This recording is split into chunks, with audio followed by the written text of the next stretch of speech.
আলহামদুলিল্লাহ, অবশেষে চলে আসলাম প্রবাসে। পাসপোর্ট, সামান্য কিছু ডলার আর ব্যাগ ভর্তি মশলা নিয়ে উড়াল দিলাম মিশরে আল আজহার ইউনিভার্সিটিতে পড়ার উদ্দেশ্যে। সো হে গেছে, আসসালামু আলাইকুম, আমি মুসা আহমেদ বিশাল। আর এইটা ছিল আমার মিশর যাওয়ার ভিডিও।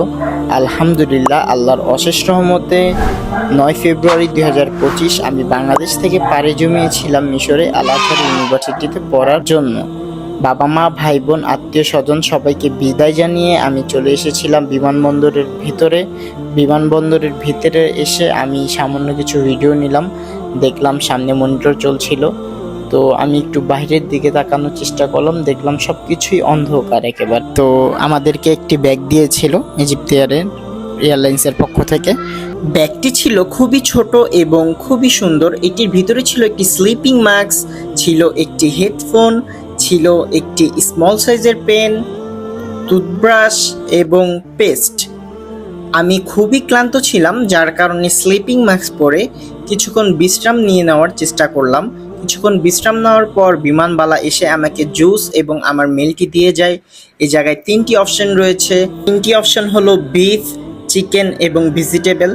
সবচাইতে বেশি ভালো লেগেছিল আমার এই গিবনাটি। এটি ছিল ত্রিভুজ আকারের। এটি রুটির সাথে খেলে খুবই মজা লাগে। আর ইজিপ্ট এয়ারলাইন্স সম্পর্কে আপনাদেরকে কিছু ধারণা দিই।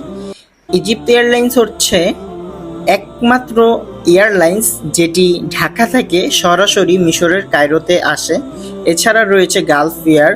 আপনারা যদি গালফ এয়ারে আসতে চান তাহলে অবশ্যই আপনাকে ট্রানজিটের মাধ্যমে আসতে হবে। আপনি যদি আমার মতো ট্রানজিটের ঝামেলা না নিতে চান তাহলে আপনার মিশরে আসার একমাত্র এয়ারলাইন্স হচ্ছে ইজিপ্ট এয়ার। আর আপনি যদি কিছু টাকা সেভ করতে চান তাহলে আপনি গালফ এয়ারের মাধ্যমে আসতে পারেন। আলহামদুলিল্লাহ, ইজিপ্ট এয়ারলাইন্স ভালো, তাদের খাবার, তাদের ব্যবহার সবকিছুই ভালো, কিন্তু সমস্যা হচ্ছে একটাই, এই এয়ারলাইন্সের সিটগুলো হচ্ছে খুবই ছোট। আমি একটু হেলদি মানুষ, আমার বসতে মোটামুটি ভালোই কষ্ট হয়েছিল। তো 7.5 ঘন্টার একটি জার্নি, সেই বিষয়টা অবশ্যই আপনারা মাথায় রাখবেন। বিমানের জানালার পাশে যখন আমি একাকী বসেছিলাম তখন আমি আকাশের দিকে তাকাচ্ছিলাম। মনে হচ্ছিল মেঘের রাজ্যে আমি হারিয়ে গিয়েছি। তুলার মতো মেঘ, নিভু নিভু আলো আর সোনালি স্বপ্নের এক নতুন জগৎ। আল্লাহর অশেষ রহমতে খুবই সুন্দর এবং স্মুথভাবে আমাদের বিমানটি ল্যান্ড করে। আমরা গুটি গুটি পায়ে বিমানের থেকে নিচে নেমে আসি। নিচে নেমেই